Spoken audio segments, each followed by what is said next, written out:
उनका मानना ये था उस समय कि लोगों के घुटने में ग्रीस खत्म हो जाएगी, आंदोलन चलते रहने चाहिए, आंदोलन चलते रहने चाहिए। ये 100% नोट कर लो आप। डीए फॉर्मूले के अंदर आप कागज निकालोगे, आजकल तो गूगल का जमाना है, निकाल के देखो, अगर उसमें नहीं लिखा हो तो मेरे को आके शिकायत करना आप कि यूपीआरएमएस के महामंत्री होने के नाते आपने झूठ बोला।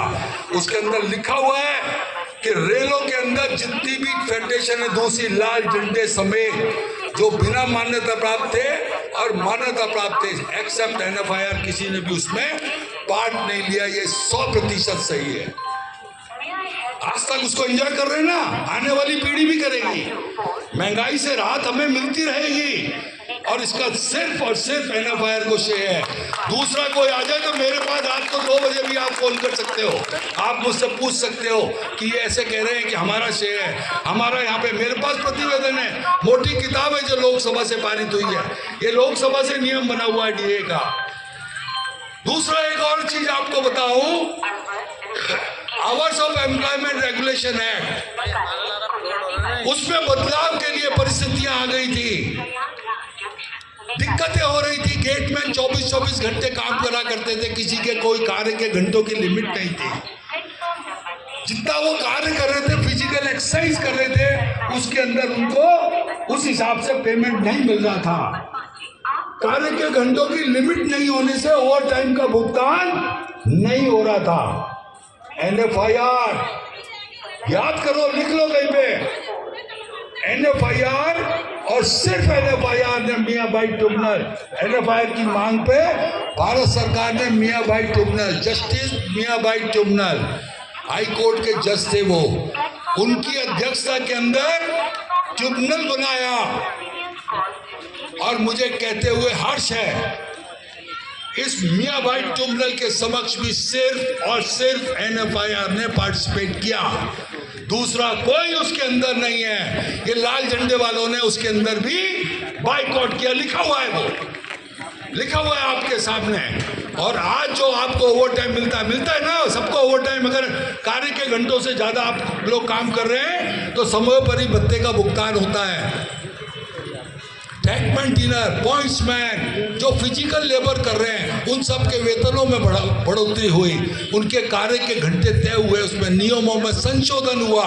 ये सिर्फ और सिर्फ एनएफआईआर की देन है। लाल झंडे, क्योंकि रेलवे में 2 फेडरेशन काम कर रही हैं, लेकिन उन्होंने बाइकआउट किया, ये भी लोकसभा से पारित है। ये एक्ट है, HOER, hours of employment regulation act में जो बदलाव हुआ है, ये लोकसभा से पारित है। और उसके अंदर लिखा हुआ है कि इसने तो पार्ट लिया और इसने बाइकआउट किया। हालांकि ये बात भी सही है कि एनएफआईआर ने फिर डिमांड उठा दी है, एनएफआईआर ने फिर डिमांड उठा दी है कि आज की तारीख में 12 घंटे का रोस्टर तो 0 हो जाना चाहिए, किसी का भी 12 घंटे का रोस्टर चलने वाला नहीं है। ये एनएफआईआर ने अपनी डिमांड रख दी है सरकार के पास। और क्योंकि हम लोग सही हैं, आपको पता होना चाहिए कि EI रोस्टर कहलाता है। 12 घंटे का रोस्टर जो होता है वो EI रोस्टर कहलाता है। उसके अंदर जब जॉब एनालिसिस होता है, 72 घंटे का जॉब एनालिसिस होता है, उसमें 12 घंटे के अंदर यदि 6 घंटे से कम एक्शन पीरियड, मतलब जो रेल की ड्यूटी करते हैं, 6 घंटे से कम आता है तो वो EI रोस्टर होता है, और 6 घंटे से ज़्यादा आता है तो कंटिन्यूस रोस्टर 8 घंटे की ड्यूटी वाला हो जाता है। लेकिन जब उसमें लिखा हुआ है, हमारा तर्क है, हम कोई भी बिना तर्क के, बिना वास्तविकता के अपनी डिमांड नहीं रखते।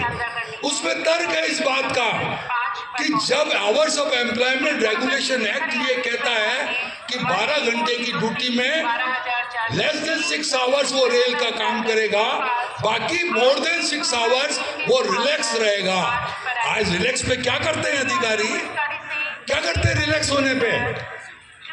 पैर फैला के बैठ जाएगा हमारा कोई गेटमैन साथी या कोई चौकीदार साथी या 12 घंटे की पॉइंट्समैन साथी है, 12 घंटे की ड्यूटी वाला, तो उसको चार्जशीट दिखा देंगे, उसको वहीं सस्पेंड कर देंगे। रेलवे क्या एक्सपेक्ट करती है कि पूरे के पूरे 12 घंटे की ड्यूटी में बिल्कुल अटेंटिव काम करे। वो 12 घंटे की ड्यूटी चलने वाली अब आज की तारीख में नहीं है।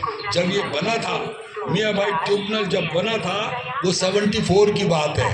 आज 50 साल हो गए। 50 साल में स्थितियाँ बदल गई, गाड़ियाँ तिगनी चौगनी हो गई, स्टाफ कम हो गया,